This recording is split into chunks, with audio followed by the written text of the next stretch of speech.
Hello students, इस lecture में हम लोग डिस्कस करेंगे टाइप्स ऑफ कंस्ट्रक्टर। कंस्ट्रक्टर बहुत ही ज़्यादा इम्पॉर्टेंट टॉपिक है और कंस्ट्रक्टर से आपके एग्जाम्स में क्वेश्चन आते हैं और टाइप्स ऑफ कंप्यूटर ये कंस्ट्रक्टर जो है ये आपका सबसे ज़्यादा इम्पॉर्टेंट है। तो हम लोग डिस्कस करने वाले हैं types of constructors.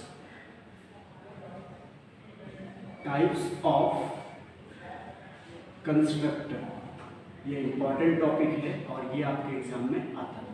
Types of constructor ये भी है, इसको आप रखोगे, ये ऑब्जेक्टिव में भी आता है और लॉन्ग क्वेश्चन भी आता है। होता है कि what is constructor, explain types of constructor, ऐसा क्वेश्चन आएगा तो लॉन्ग क्वेश्चन आएगा। तो कंस्ट्रक्टर का डेफिनेशन लिखिएगा और ये टाइप लिखिएगा। कंस्ट्रक्टर का 3 टाइप होता है मेन। पहला जो होता है आपका वो होता है default constructor. Default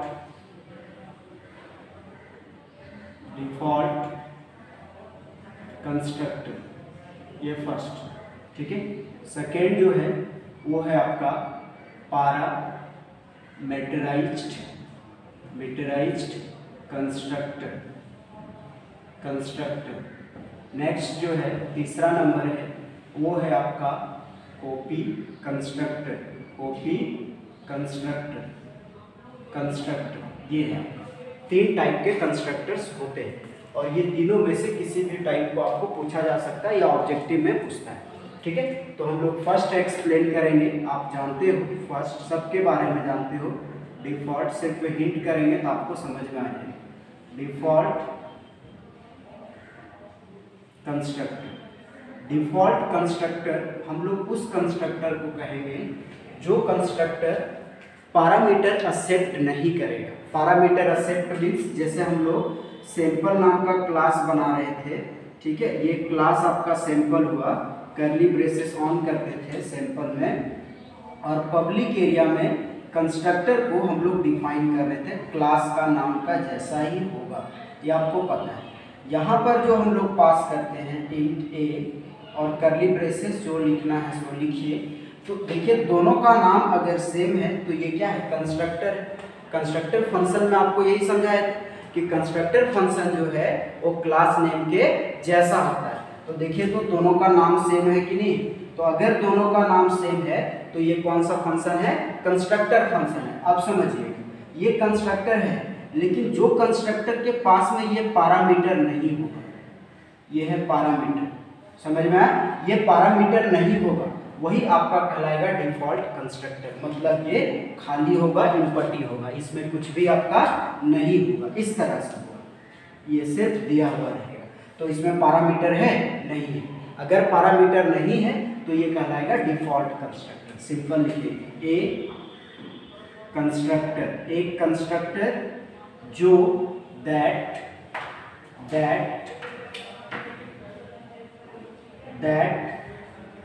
accepts no parameters, जो पैरामीटर को accepts नहीं करता है, नो पैरामीटर्स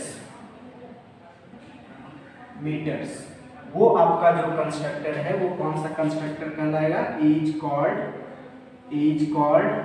डिफॉल्ट कंस्ट्रक्टर। कौन सा कंस्ट्रक्टर कहलाएगा, डिफॉल्ट कंस्ट्रक्टर कहलाएगा। एक कंस्ट्रक्टर जो पैरामीटर्स एक्सेप्ट नहीं करता है उसको हम लोग डिफॉल्ट कंस्ट्रक्टर कहते हैं। आया समझ में। नेक्स्ट आप समझोगे कॉपी, ये parameterized constructor number 2, parameterized constructor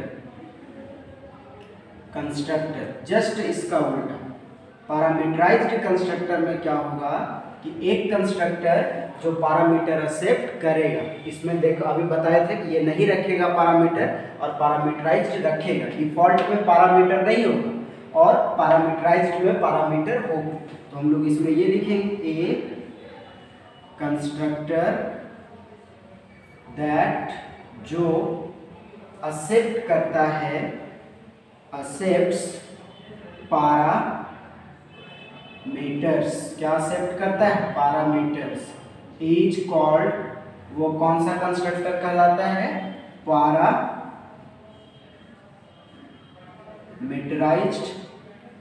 constructor. ये कौन सा कंस्ट्रक्टर कहलाता है? Parameterised constructor. नेक्स्ट नंबर 3 आपका है कॉपी कंस्ट्रक्टर। कॉपी कंस्ट्रक्टर ये एक कंस्ट्रक्टर का फॉर्म होता है और इसको लिखने का तरीका अलग होता है। क्या होता है? लिखने का जो तरीका है वो इसका अलग होता है। ठीक है, देखो इसमें ये लिखेंगे कि copy constructor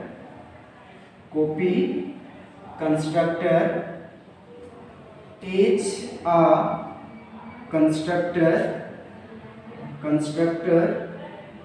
of the form. रूप जो होता है इसका इस तरह से होता है। क्लास नेम साथ में लिखिएगा, क्लास नेम, फिर अंदर में क्लास नेम एम्परसेंड। यहीं पे हम लोग यूज करते हैं क्या? एम्परसेंड जी। इस तरह का फॉर्म इसका होता है। समझ में आया? Full stop. ये कॉपी कंस्ट्रक्टर का फॉर्म। क्लियर है कॉन्सेप्ट? अब आप समझो, ये जो कंस्ट्रक्टर है एड्रेस के साथ काम करता है और ये यूज किया जाता है कॉपी करने के लिए। क्या कॉपी करेगा?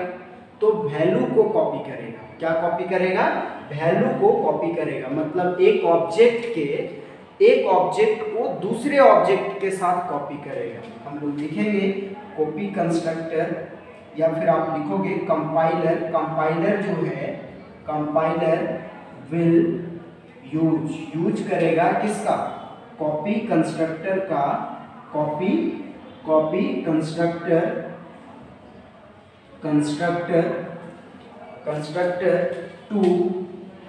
टू इनिशियलाइज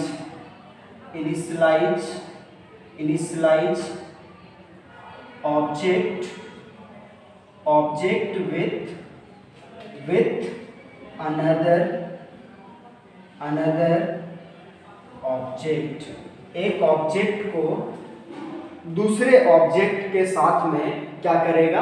कॉपी करेगा। आया समझ में? ये काम है कॉपी कंस्ट्रक्टर का। क्लियर है? अब आप देखोगे इसके एग्जांपल्स क्या होंगे। एक हम लोग एग्जांपल लेंगे और उसमें सबको दिखाएंगे। देखो, हैश इंक्लूड हम लोग ले लेते हैं, ये ले लिए दो। एक क्लास लेते हैं सैंपल नाम का, समझ में आ जाएगा example. Curly braces on int. ठीक है, इंट में हम लोग क्या करते हैं? वेरिएबल लेते हैं a, b। क्या लिए? a, b। ठीक है, और यहाँ पर हम लोग पब्लिक एरिया लेंगे और पब्लिक के अंदर में कंस्ट्रक्टर लेंगे। तो कंस्ट्रक्टर फंक्शन का नाम क्लास नेम के जैसा होना चाहिए। मतलब अगर ये सैंपल है तो इसका फंक्शन भी क्या होगा? सैंपल होगा। और इसमें अगर आप पैरामीटर नहीं पास कर रहे हो, इंट यहाँ पे कुछ भी नहीं लिख रहे हो, तो ये कौन सा कंस्ट्रक्टर होगा? बोलिए। Default constructor. कौन सा कंस्ट्रक्टर होगा? Default constructor. Curly braces on a = 10 रख दिए और b = 20 रख दिए वैल्यू, और ये हम लोग क्लोज कर दिए। आया समझ में? इस तरह से की। उसके बाद हम लोग सैंपल लिए, एक और कंस्ट्रक्टर बनाए और इसमें दो पैरामीटर पास किए, इंट i और इंट j। ठीक है, तो बताओ ये आपका कौन सा कंस्ट्रक्टर होगा? पैरामीटराइज्ड होगा कि नहीं? क्योंकि हम लोग इसमें पैरामीटर पास कर रहे हैं। समझ में आया? Curly braces on. i का जो भी वैल्यू होगा उसको a में रख देंगे और b का जो भी वैल्यू होगा वो j का जो भी वैल्यू होगा वो b में रख देंगे। ये समझने के लिए सिंपल प्रोग्राम ले रहे हैं। ठीक है, अब हम लोग एक कॉपी कंस्ट्रक्टर बनाएंगे सैंपल और सैंपल ही यहाँ पे पास करेंगे। % t ले लेते हैं, वेरिएबल लेना होगा, और ये आपका कौन सा कंस्ट्रक्टर होगा? Copy constructor. ऐसा क्यों? क्योंकि देखो इसका फॉर्म इस तरह से होगा, ये लिख चुके हैं। समझ में आया? तो सेम फॉर्म में है, एक वेरिएबल ऐड करना होगा। अब यहाँ पर हम लोग लेते हैं a = t.a को रख देंगे। a का जो भी इसका वैल्यू होगा वो कॉपी हो जाएगा a में, b में t.b ये रख दिए, ये 2। अब हम लोग एक फंक्शन लेंगे, किस नाम का? डिस्प्ले नाम का।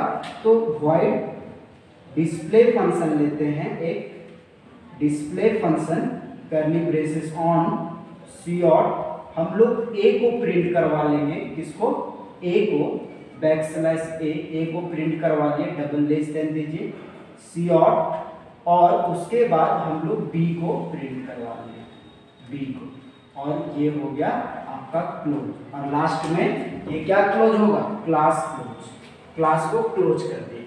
अब बचा क्या, वॉइड मेन फंक्शन। तो वॉइड मेन फंक्शन को हम लोग कॉल करेंगे, देखिएगा यहाँ वॉइड मेन फंक्शन करली ब्रेसेस ऑन। सबसे पहले हम लोग सैंपल का एक ऑब्जेक्ट बनाएंगे, सैंपल, और सिर्फ सैंपल का obj1 बनाए, नाम दे दिए obj1, ठीक है, या फिर इसका नाम रखे ob रख दिए। तो सिर्फ ob आप रखोगे तो ये किसको कॉल करेगा, डिफॉल्ट वाले, ये काम करेगा, ये बनेगा तो ये काम करेगा, समझ में आ रहा है। उसके बाद सैंपल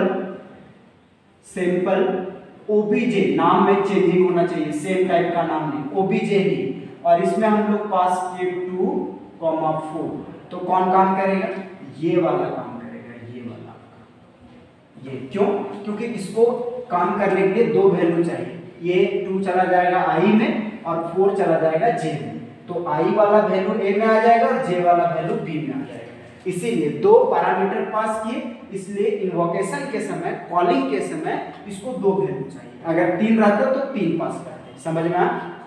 उसके बाद एक हम लोग फिर से सैंपल बनाएंगे, सैंपल, और क्या बनाएंगे, चलो p ले लिए एक ऑब्जेक्ट, इक्वल टू या फिर obj को पास कर दिए। तो देखो ये जो ऑब्जेक्ट है ना, ये ऑब्जेक्ट, ये कॉपी किया जा रहा है p में, किसमें कॉपी किया जा रहा है, p में। तो जब कॉपी होगा एक ऑब्जेक्ट को हम लोग दूसरे ऑब्जेक्ट के साथ कॉपी करेंगे, तब आपका कौन सा कंस्ट्रक्टर यूज होगा, कॉपी कंस्ट्रक्टर यूज होगा। तो देखो ये कॉपी है, इस तरह का काम कीजिएगा तो आपका ये वाला कंस्ट्रक्टर काम करेगा, जो इस फॉर्म में आ रहा है समझ में, और इसका वैल्यू a और b में वैल्यू रख देगा। अब हम लोग कॉल कर लेंगे किसको, डिस्प्ले को।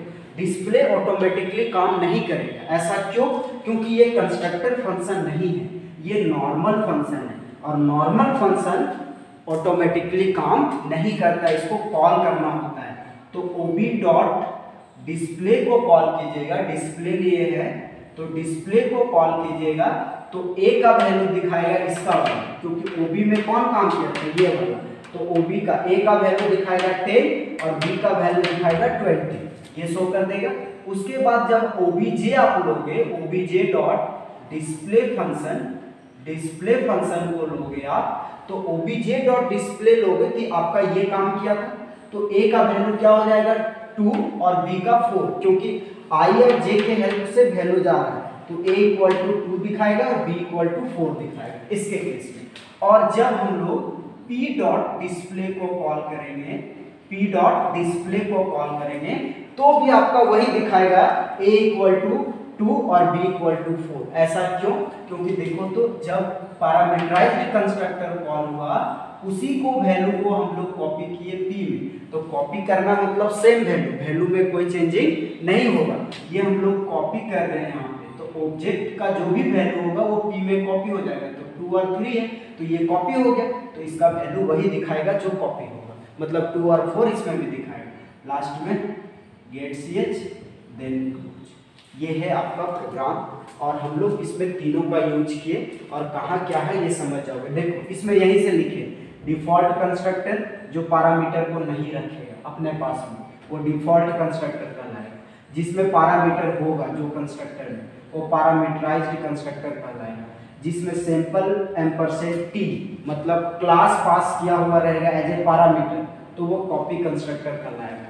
और कॉपी कंस्ट्रक्टर कब काम होगा, जब हम लोग एक ऑब्जेक्ट को दूसरे ऑब्जेक्ट के साथ में कॉपी करेंगे, तब आपका कॉपी कंस्ट्रक्टर काम करेगा। समझ में आया, ये था आपका कॉन्सेप्ट। एक बार क्वेश्चन पूछा था, ये नॉर्मल फंक्शन है और ये कंस्ट्रक्टिव फंक्शन है, मतलब कंस्ट्रक्टर फंक्शन को कंस्ट्रक्टिव फंक्शन कहते हैं। तो क्वेश्चन आया था what is the difference between constructive function and normal function. तो बताओ, कंस्ट्रक्टिव फंक्शन में हम लोग पहला डिफरेंस क्या लिखते हैं कि constructive function is the same name as the class name, but normal function is any name, कोई भी नाम हो सकता है, कैन बी एनी नेम, कोई भी नाम हो सकता है। समझ में आया? ठीक है। उसके बाद constructive function is involved automatically, ये ऑटोमेटिकली कॉल होता है when an object of the class is created, जब हम लोग क्लास का ऑब्जेक्ट क्रिएट करते हैं। लेकिन नॉर्मल फंक्शन ऑटोमेटिकली कॉल नहीं होता है। Normal function can not be called automatically या फिर does not call automatically when an object of the class will be created, जब हम लोग ऑब्जेक्ट का क्लास क्रिएट करेंगे तो नॉर्मल फंक्शन ऑटोमेटिकली कॉल नहीं होगा। समझ में आया? ठीक है। उसके बाद और भी आप इसमें बहुत सारा कुछ लिख सकते हैं कि जो कंस्ट्रक्टर फंक्शन है वो सिर्फ पब्लिक एरिया के अंदर होता है, लेकिन हम लोग नॉर्मल फंक्शन को किसी भी एरिया में डिफाइन कर सकते हैं। तो ये आपका होमवर्क है कि कंस्ट्रक्टर फंक्शन और नॉर्मल फंक्शन में क्या डिफरेंस है। समझ में आया? इसको आप लिखोगे अपने कॉपी में। Thank you.